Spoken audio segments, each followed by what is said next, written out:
সেটা আমরা বুঝতে পারি। এবং এটা আসার পরে কোথায় যায়, আমাদের এলটি প্যানেলে যায়, একটা ছোট বক্স থাকে আলমারির মতো, ওখানে মেন লাইনটা ঢোকে। ওখান থেকে আমি পুরো ফ্যাক্টরিটাকে নিয়ন্ত্রণ করি, অন করা অফ করা বা আদার্স যে কোনো সমস্যা সুবিধা অসুবিধা ওখান থেকে নিয়ন্ত্রণ করি। এবং ওইটা কি হয়, এলটি প্যানেল থেকে লাইনটা আসে আমার পিএফআই প্যানেলে।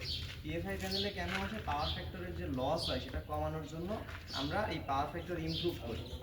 মানে বিদ্যুৎ চলার পথে যে লসটা হয় এই লসটা কমানোর জন্য, ফেজ অ্যাঙ্গেল কমানোর জন্য আমরা হচ্ছে একটা পাওয়ার ফ্যাক্টরটা কমে আসে, তাই না? লস কম হওয়া মানে কি, খরচটা একটু কমে আসবে, এটা হচ্ছে আমাদের মেইন বিষয়টা। আর সেখান থেকে যখন লাইনটা আমাদের মেশিনে আসতেছে, তখন মেশিনে দেখেন আমরা ওই যে কন্ট্রোল সার্কিট নিয়ে করছি না, এই মেশিনটাকে কিন্তু নিয়ন্ত্রণ করে অনেকগুলো মোটর।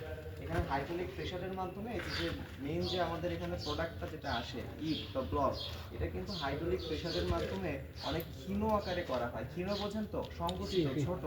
অর্থাৎ আপনি বালি সিমেন্ট মাথায় ইট গাঁথতেছেন দেওয়ালে, সেখানে কিন্তু জাস্ট আপনি কর্নিক দিয়ে দিচ্ছেন আর ইট বসায় দিচ্ছেন, ওটা কিন্তু সংকুচিত হয় না, অতটা ক্ষীণ হয় না। বাট এখানে কি করতেছে, ওই ছাঁচের মধ্যে বসায় হাইড্রোলিকের প্রেসার দিয়ে ওটাকে যতটুকু সম্ভব সংকুচিত করতেছে। যেমন আমরা ইট হাতুড়িতে বাড়ি মারলে ভাঙে, পাথর কি ভাঙে? কেন? পাথরটা অনেক বেশি সংকুচিত। পাথর কি মানুষ তৈরি করে? এটা তো ওই যে মানে অনেক হাজার বছর আগে আপনার শিলাটা গলে তাপে মানে ক্ষীণ হয়ে ওটা তৈরি হয়েছে। এর ব্যাপারটা খানিকটা ওরকম। ইটের থেকে এটা মজবুত হয়। কেন মজবুত হয়? কারণ এটাকে হাইড্রোলিকের প্রেসার দিয়ে অনেক ক্ষীণ করা হয়। ইটটা কিন্তু ভাটার একজন কর্মী হাতে তৈরি করে, তাই না? মাটি কাদা মাখায় এটা ছাদের মধ্যে দিয়ে বসায় দেয়, এটা জাস্ট নরম একটা জিনিস, শুকায় যায়, শক্ত হয়। তো এই সুবিধাটা এখানে আছে। আচ্ছা, আরেকটা বিষয়, এই যে এখানে সংকুচিত করার যে ব্যাপারটা, এটা করতেছে হাইড্রোলিক যে প্রেসারটা। এই যে দেখছেন এখানে যে অনেকগুলো লিভার আছে না, এগুলো সব হাইড্রোলিক লিভার। এখানে দেখেন অনেক পাইপ আছে, এর মধ্যে দিয়ে তেল এবং বাতাসের ফ্লো দেওয়া হয়। মোটর সাইকেল চালাই আমরা যারা, দেখছেন সামনের চাকায় হাইড্রোলিক ডিস্ক থাকে, ওইটা কাজ করে কিসে? অয়েলের মাধ্যমে আর এয়ারের মাধ্যমে, জানেন তো? একটু লিক করলে, বাতাস লিক করলে কিন্তু আর ব্রেক ধরে না। এইটাও ঠিক সেরকম, হাইড্রোলিক প্রেসারের মাধ্যমে ইটটা তৈরি করে, কিন্তু এর আদার্স কাজগুলো করে হচ্ছে মোটর। যেমন এখানে একটা ট্রেকে ঢুকানো, একটা ট্রেকে বের করা, অর্থাৎ একটা ট্রে ঢুকলো, ওর উপরে ইটটা বসবে, তার মানে একটা মোটর কি ফরওয়ার্ডে ঘুরতেছে, আবার ওটাকে বের করতে হবে, তার মানে রিভার্সে ঘুরতেছে। এই মোটরটাকে আমি একই সময় রিভার্স এবং ফরওয়ার্ড করতেছি। উপরে একটা মোটর ইউজ করছি, সেটাকে দিয়ে আমি ভাইব্রেশন দিচ্ছি। কেন? ইটটা তৈরি হয়ে গেলে দেখবেন আমরা যখন একটা ছাঁচের মধ্যে কাদামাটিকে দেই, আস্তে ধরে রাখলে কি পড়ে? ঝাঁকুনি দিলে পড়ে, তাই না?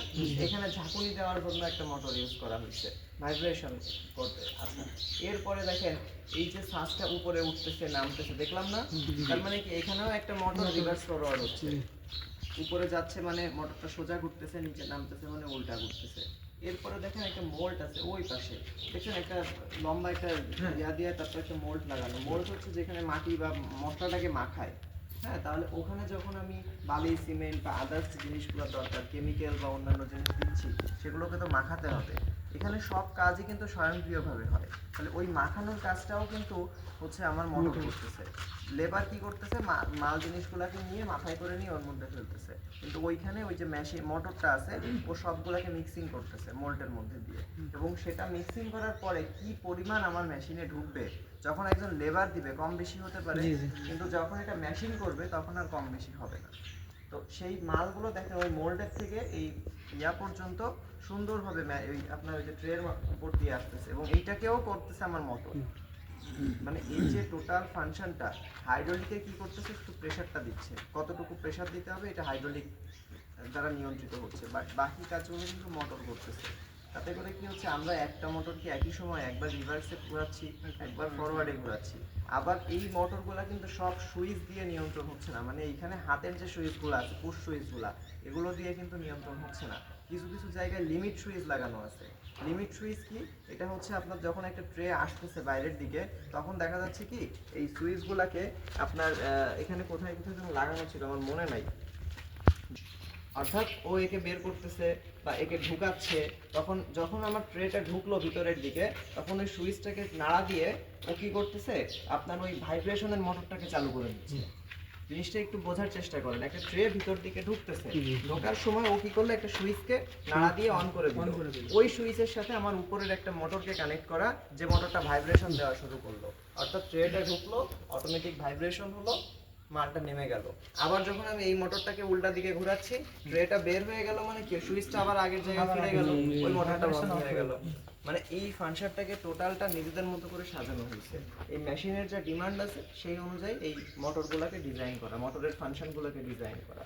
তো ব্যাপারটা হচ্ছে আপনারা যে স্টার ডেল্টা, রিভার্স ফরওয়ার্ড বা ডল স্টার্টার শিখছিলেন, এখানে কিন্তু সবগুলোই আছে। ম্যাক্সিমাম কাজটা করতেছে রিভার্স স্টেশনে। কি আপনারা ঢুকছিলেন? আমাদের সার্ভিস স্টেশনে যেরকম একটা এইচটি প্যানেল আছে, একটা ট্রান্সফরমার, একটা এলটি প্যানেল, একটা পিএফআই আছে। এখানে এইচটি প্যানেল নাই, তার কারণ এইখানকার ট্রান্সফরমারটা খাম্বাতে লাগানো। এখানে ভিতরে শুধুমাত্র এলটি প্যানেল এবং পিএফআইটা আছে। ঠিক আছে, যেহেতু এটা ছোট ফ্যাক্টরি, সেহেতু সার্ভিস স্টেশন, সরি, ট্রান্সফরমারটা ভিতরে নাই, বাট এখানেও একটা ছোট সার্ভিস স্টেশন আছে। ক্লিয়ার? তাহলে